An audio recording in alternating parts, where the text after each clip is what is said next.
साहिल जी मथुरा से। महाराज जी राधे राधे, आपके चरणों में कोटि कोटि प्रणाम। महाराज जी, हमारी ये आदत है कि हम अपने आप को दूसरों से बहुत कंपेयर करते हैं, जिसके कारण हमें ही दुख मिलता है। महाराज जी, इसमें हाँ, हमें इसलिए तो कैसे? बहुत खतरनाक है, बहुत परेशानी। अगर छोटा समझ में आए तो अभिमान आ जाएगा, बड़ा समझ में आए तो ईर्ष्या हो जाएगी। दोनों में हानि है, ये नहीं करना चाहिए।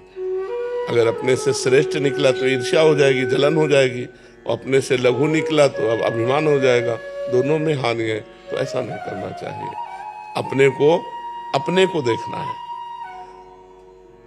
तेरे भावे जो करे भलो बुरो संसार, नारायण तू बैठ के अपनो भवन भुआल। अपने हृदय को शीतल करना है, अपने हृदय को निर्विकार करना है, अपने हृदय को महान बनाना है। उसे किसी से कंपेयर नहीं करना। सब में भगवान है, ये भावना करके सबको छोड़ दिया और अपने को सुधारना है। साधक एक मैं हूँ, संपूर्ण संसार भगवान का स्वरूप है, ऐसा मानने वाला बहुत जल्दी भगवत प्राप्ति कर लेता है, बहुत जल्दी उन्नतिशील हो जाता है। समझ पा रहे आप? हाँ, ऐसे तो फिर इसमें हानि हो जाएगी। कर्नल मनीष कुमार जी। राधे राधे। राधे राधे स्वामी जी। स्वामी जी, जीवन में सब कुछ प्राप्ति के बावजूद भी एक डर सा है। महाराज जी, मार्गदर्शन करें, इससे टेंशन। अभी जिसकी प्राप्ति के बाद सब कुछ प्राप्ति हो जाता है, वो नहीं मिला, इसीलिए डर नहीं गया। एक अपूर्णता है। देखो, जो कुछ तुम्हें प्राप्त हुआ है वो सब अपूर्ण है। तुम्हारा शरीर कुछ समय बाद नहीं रहेगा, कुछ समय पहले नहीं था, ये कुछ चंद वर्षों के लिए बीच में प्रकाशित हुआ है। ये रूप पहले नहीं था, तुम थे पर रूप नहीं था, कोई और रूप था। अभी तुम इसमें अपनापन मान करके इनके भोगों को सब कुछ प्राप्त मान रहे हो। जैसे आपके पास रुपया है, पद है, नाना प्रकार की भोग सामग्री है, जो अनुकूलता चाहिए वो है, लेकिन क्या ये स्थायी है? क्या पत्नी, पुत्र, परिवार, बैंक बैलेंस, पद, प्रतिष्ठा ये स्थायी है? नहीं, ये अस्थायी है, नाशवान है। जहां आपका शरीर छूटा तो आपको अगले जन्म जहां जाओगे तो ये बैंक बैलेंस काम नहीं आएगा, ये पत्नी पहचानेगी नहीं, ये पुत्र आपको प्यार नहीं करेगा, ये शरीर आपका भस्म हो जाएगा। यार, तो अपने पास मिला क्या? कुछ नहीं मिला।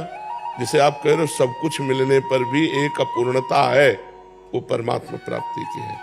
क्योंकि सब कुछ जो मिला वो कुछ है ही नहीं।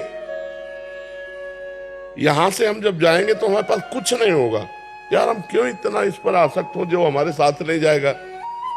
मूर्ख आदमी वर्तमान में सुखी रहता है, और जो विवेकी होता है वो भविष्य के सुख को सोचता है कि आज तो हम 4 रोटी खा रहे हैं, लेकिन कल क्या होगा?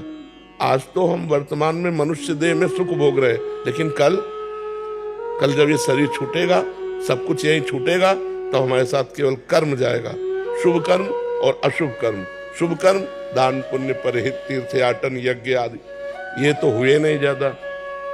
ज्यादातर स्वार्थ बुद्धि से इंद्रियों की विलासता, धन, सम्मान, प्रतिष्ठा इसी के लिए रहे, तो ये तो सब खोखला है, ये तो सब छूट जाएगा। तो इसीलिए अंतर का ज्ञान आपको कहीं ना कहीं जो है वो आपको अपूर्णता का बोध देता है कि अभी तुम खाली हो। वो नहीं मिला जिसके मिलने के बाद कुछ चाह नहीं होती, जिसके मिलने के बाद जीव पूर्ण हो जाता है, निर्भय हो जाता है, निश्चिंत हो जाता है, निःशोक हो जाता है, वो है परमात्मा प्राप्ति। तो नाम जप कीजिए। कलिकाल में भगवत प्राप्ति का सहज सरल सुगम सिद्ध उपाय भगवत नाम जप। ये कलिकाल मलायतन मन कर देख विचार, श्री रघुनाथ नाम बिन नाहि न आन आधार।